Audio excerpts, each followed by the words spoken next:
Dwi'n meddwl, bod yn benderfyniad anghywir, fi'n meddwl mae'n eisiau gwneud y gorau o beth yw sefyllfa.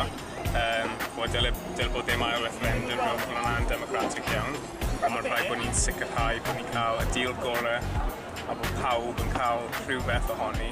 Bod yna'n bres o pawb, mae'n bwysig bod pawb yn cael rhywbeth ohoni yn dweud. Jyst gwneud y gorau o'r sefyllfa sydd gyda ni fel maen.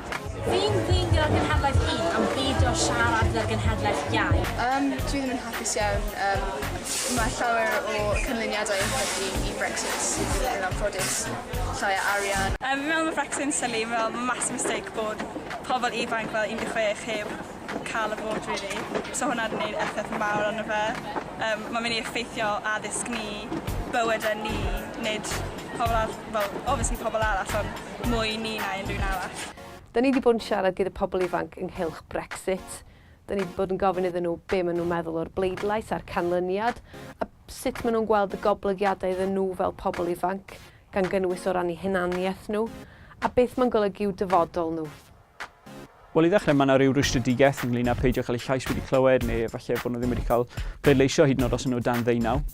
Mae yna hefyd rhyw syniad fod cenedlaethau hun wedi pleidleisio o blaid Brexit o achos fod rhyw syniad wrth fewnfudo yn bodoli, rhywbeth yw bobl ifanc ddim yn cytuno neu ddim yn cyd-fynd gyda.